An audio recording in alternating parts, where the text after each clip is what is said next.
Hi there, Malcolm here with my 149th BookTube video, and today I'll be bringing you my book of the month for May, Mickey 7 by Edward Ashton. This was gifted by a friend of mine.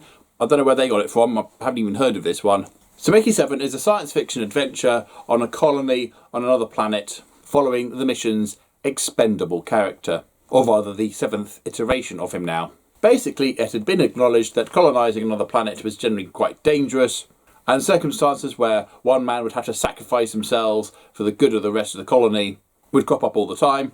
And rather than a useful person being the one that sacrifices themselves, it's left to the expendable one. So when he signed on, Mickey was scanned to the last cell and had his memory dumped into a computer, so that if and when he came to an untimely death, they could literally grow a new one, increase the number in his name by 1, and he'd be none the wiser. And he'd be all ready to sacrifice his life again for some other venture. Meanwhile, life on the planet that they've chosen isn't quite as good as they'd hoped, and the indigenous life forms on the planet aren't all that friendly.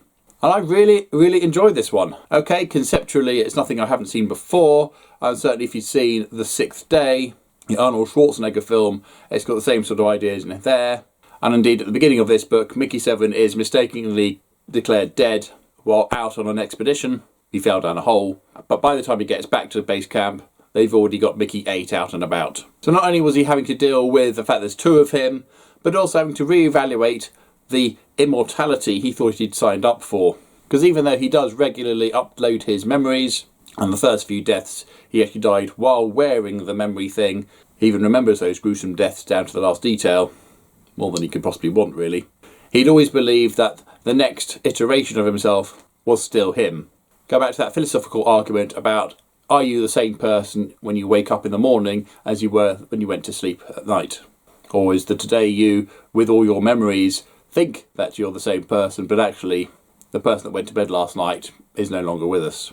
And of course, when he gets back to find Mickey 8 in his bunk, who is himself, but is also a distinct separate entity, he comes to realise that Mickeys 1 through 6 are definitely dead.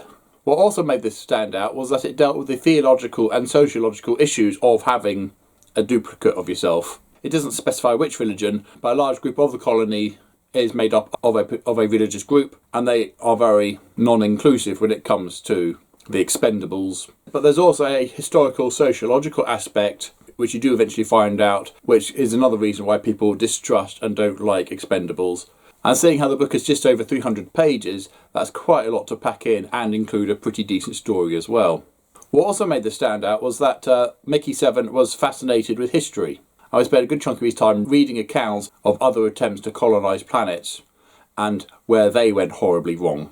And rather than slow down the pacing of the story, these accounts really helped increase the pressure of this already failing colony. You know, the crops aren't growing as well as they should, it's colder than it was supposed to have been, and the alien life forms aren't very nice. So I've gone from not even hearing of this book to considering this one of the best reads of the year so far. Booktastic. So there you go, Mickey 7. Have you read it? Have you heard of it? Apparently the author's done 2 other books, 3 Days in April and The End of Ordinary. Haven't heard of those either, but I might have to check them out. So thoughts below. As usual, if you have nothing nice to say, then please keep it to yourself. Thank you. And until next time, see you later.